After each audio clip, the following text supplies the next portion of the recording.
I took an art class one year and I really liked it. When I'm painting, I usually use acrylics. You get into this place where you're just focusing on the movements, so it's really relaxing. When I was in high school, I wanted to be a journalist. As I was going through college, I realized that I would probably end up living in my aunt's basement on Long Island, making coffee for someone at a magazine, and I'm like, that's not what I want to do. So I was getting my degree in English, so I thought, teaching. I like kids, I like English. It's fun to make people laugh, to see their smiles. When can you not trust a hippopotamus? When they're a hypocrite. What do you call a pig that does karate? A pork chop. When I got married, my dreams were just to raise a family and be happy and healthy and live a long, happy life together. It didn't work out that way. Rocco, my first child, was eventually diagnosed with having autism. He would act out. He would have terrible, horrible tantrums. He never slept, so the fact that he didn't sleep, it was a vicious cycle, so he couldn't ever rest. Basically his mind never turned off. My husband at the time just couldn't deal with it, and he left.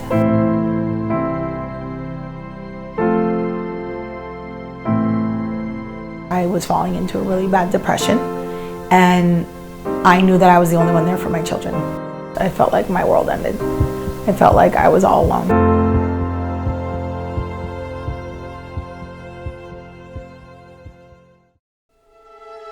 When I was 5 years old, my mom was diagnosed with brain cancer. My father was never in the picture, so she got sick and she passed away when I was 7.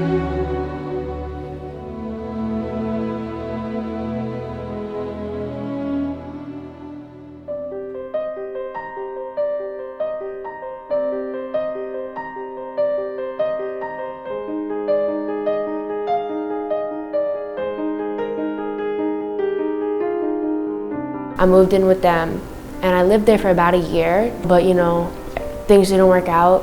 I was still really young and I was having nightmares about my mom. My mom actually passed away in her sleep. Right after she passed, I was scared to go to sleep. I was feeling a little lost, what now? So I'd wake up crying, wake everybody up, and it just caused more tension.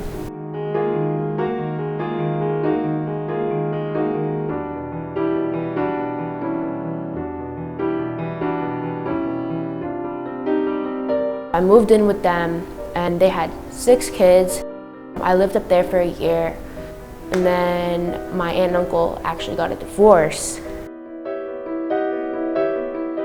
And then the first aunt and uncle offered for me to move back in with them, and this time I was there for 2 years.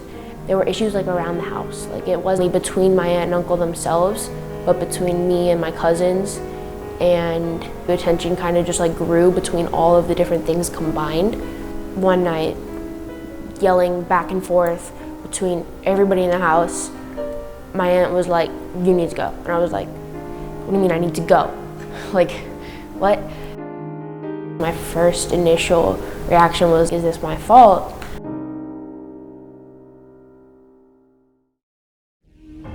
I was giving a quiz all day to my English classes. I had seniors like I do now. And I had joked that I was gonna ruin Valentine's Day for them. And I was giving each kid a Hershey Kiss while they were taking their quiz. The fire alarm went off. So I grabbed my phone and my classroom keys and got everybody out. And I'm on the 2nd floor of building 6. So I got downstairs and I heard what sounded like firecrackers.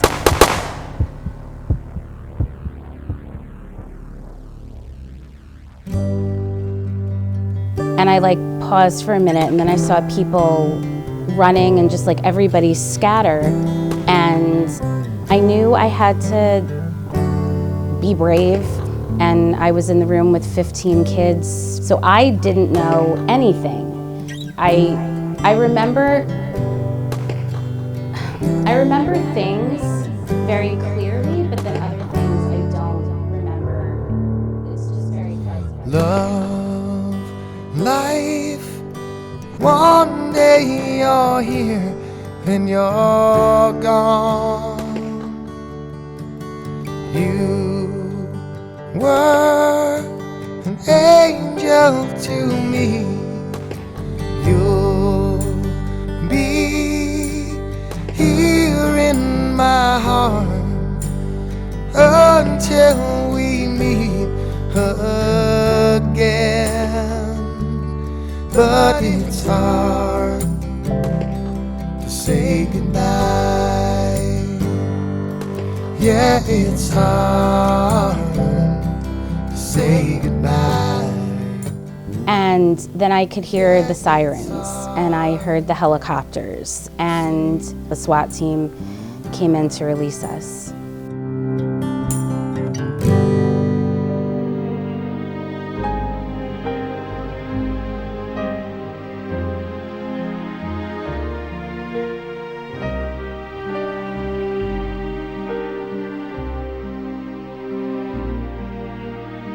Everything about this place is like magic.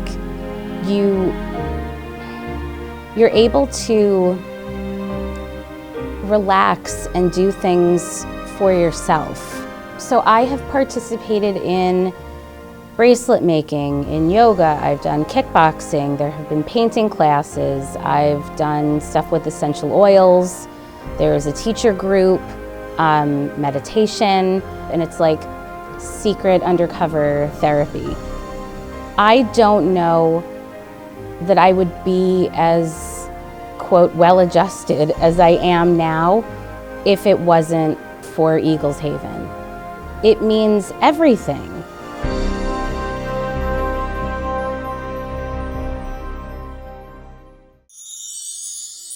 A friend of mine said, listen, there's this place you have to get in touch with. And that place was Jeffco. So I called them and they said, come in, let's meet Rocco. Let's see what we can do for you. And I brought him in, and since that day, they just embraced him. Like, they embraced him in a way that I've never seen before. The people there are nice, and they take care of me. They help me a lot. It doesn't matter, you know, who you are, where you're from, you know, your background. They are there for you and for your child. When I found Jeffco, I felt like there was another half that made me whole again.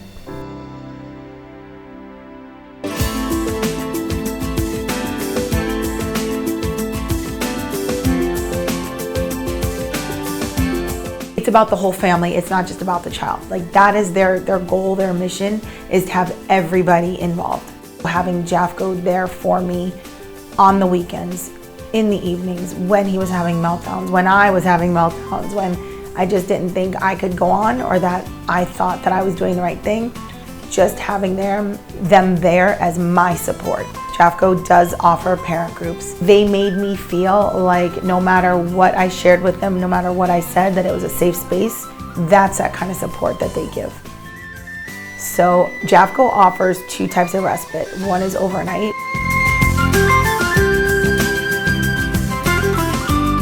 And one is just for the day. So we use the daytime one for just when I need a break. You can have some time without any kids. Without any kids, you can just have time to yourself. Turn now to the latest on the pandemic when it comes to our state with the Florida. When the pandemic hit, in the interest of safety, we had no choice but to close our respite programming. The only consolation was that our social work team was going to be reaching out and calling our families each and every day to check on how they were doing. What worried me the most were the families with whom Jeffco did not have a relationship. How were they going to cope?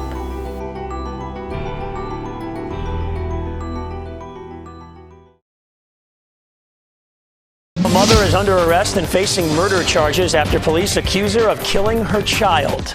Good evening, I'm Steve Goldstein. Miami-Dade police taking Patricia Ripley into custody, saying they have evidence of her attempting to kill her son.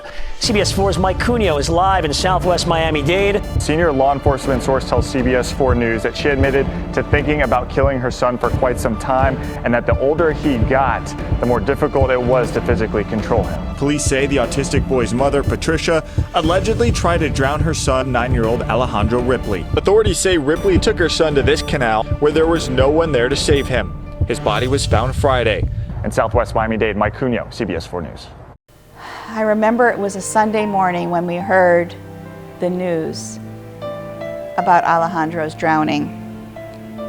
Within an hour, despite the pandemic, the JAFCO respite program had reopened.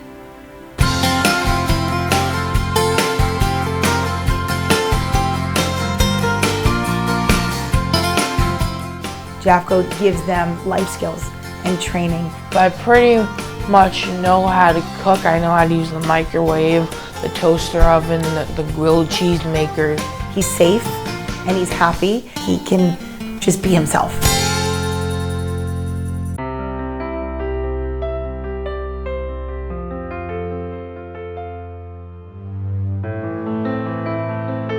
When I first came to JAFCO, I was in the shelter for 2 months. I couldn't separate emotion from reality. And JAFCO actually helped me a lot with that. Horse therapy. I've been in that since I've been at JAFCO too. It's super cool. It's with Dr. Fabel. The horses just want to be loved on. And so when the kids come here, they get to be really authentic in a relationship with an animal. Horses can sense our intentions. Horses can sense your heartbeat. So if your intentions are good, your heart rate is probably low. And when they perceive that, they're able to bond and connect with the kids. We chat, we talk. I'm really close with Dr. Fabel. I've known her for 5 years now. So she's like, how's this, how's life, how's this? And we just talk and kind of just connect with nature at the same time, and it's really great.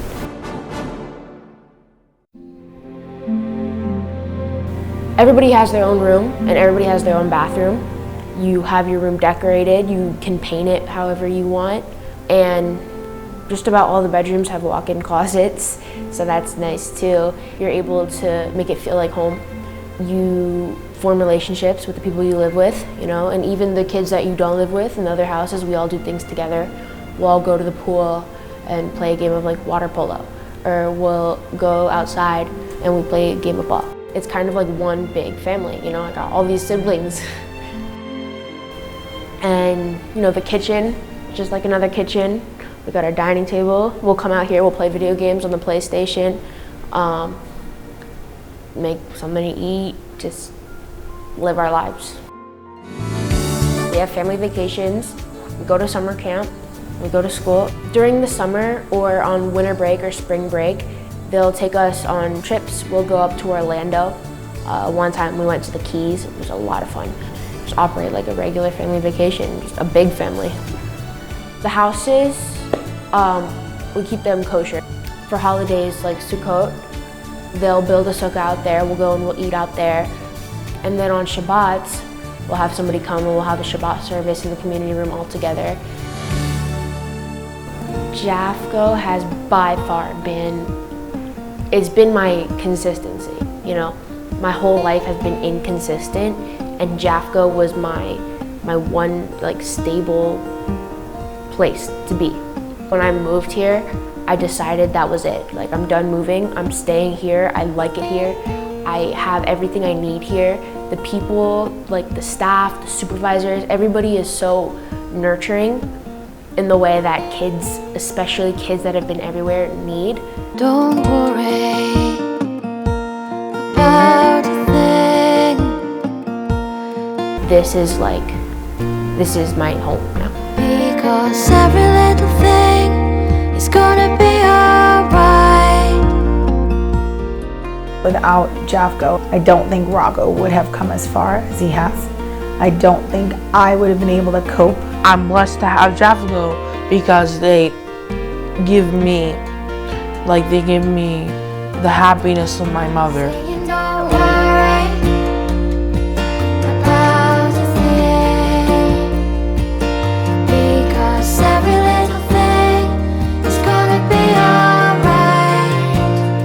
To have this arm of Jeffco here available to us and know that it's all free and know that it's all being provided to us by these generous donations, I mean, it means everything.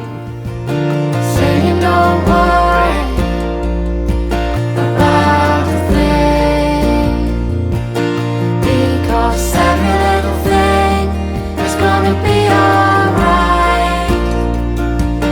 Saying don't worry about a thing, because every little thing is gonna be alright.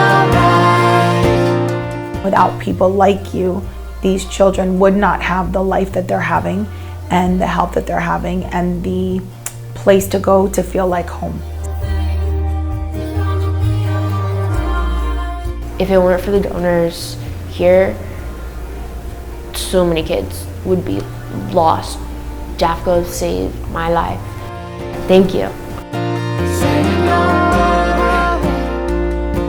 about a thing, because every little thing is gonna be alright.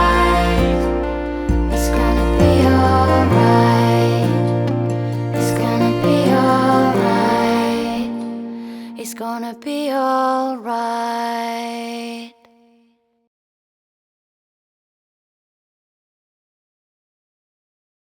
What did the daddy tomato say to the baby tomato when the baby tomato was falling behind? Catch up.